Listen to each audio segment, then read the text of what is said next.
Sharon Tate and Roman Polanski, all about the complicated Hollywood couple Hulton-Deutsch collection /Corbis /Getty. Caroline Redmond, November 20, 2017, 5:07 p.m. Roman Polanski and actress Sharon Tate had one of the most infamous and tragic relationships in Hollywood history. Their complicated one-year marriage ended in horror in 1969 when Tate, who was 8.5 months pregnant with the couple's first child, was murdered, along with Jay Sebring, Abigail Folger, Wojciech Frykowski and Stephen Parent, in a horrific stabbing at their Los Angeles area home by followers of cult leader Charles Manson. Manson, whose name became synonymous with evil after his arrest in connection with the 1969 murders of Tate and 8 others, died of natural causes on Sunday night. He was 83 and serving a life sentence in California's Corcoran State Prison at the time of his death, which was confirmed by the California Department of Corrections and Rehabilitation. "I said a prayer for his soul," Sharon's sister Deborah told People of the moment after she received a call from a prison official informing her Manson died. Polanski's shortened marriage to Tate is back in the spotlight in light of Manson's death. Here's a look back at the couple's highs and lows. Their strange first dates. The two were first introduced by producer Martin Ranzo-Hoff in the mid-1960s, who was attempting to help Tate snag a role in Polanski's upcoming film. The actress relayed to her sister, Deborah, that her and Polanski didn't immediately hit it off, as revealed in the book Sharon Tate Recollection, compiled by Deborah. According to the Tribute, Polanski refused to talk to Tate on their first date. On the couple's second excursion, he allegedly scared Tate by storming at her while wearing a Frankenstein mask. Their movie together. After their bizarre introduction, Tate landed the role of Sarah Chagall in the Polanski-directed film The Fearless Vampire Killers. Polanski also co-starred in the film as Alfred, Tate's romantic interest. Their rocky marriage. Despite their less than idyllic meeting, the pair fell in love and got married on January 20, 1968 in London.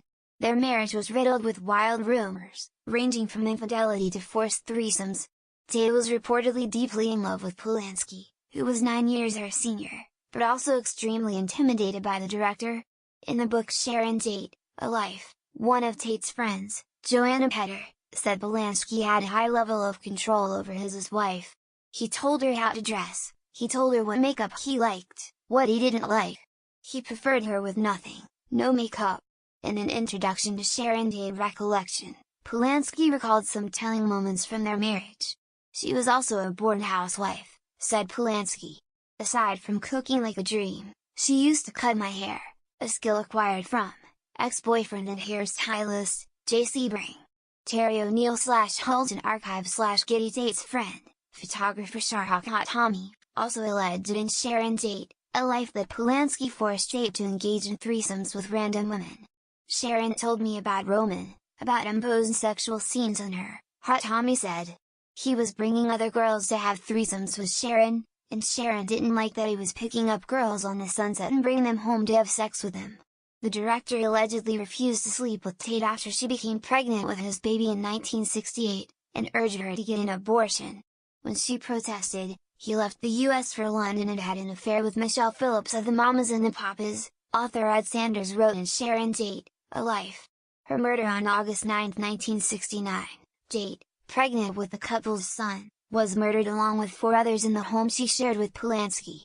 Tate and friends, Jay Sebring, Abigail Folger, Wojciech Frykowski and Stephen Parent, were murdered as a part of the murderous cult leader Charles Manson's attempted plan to start a race war called Helter-Skelter.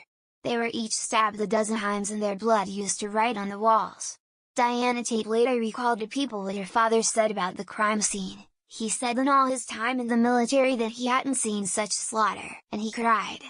MGM/Kobo/Trax/Shutterstock. Polanski's response. Polanski was in London when he received the news that his pregnant wife had been killed.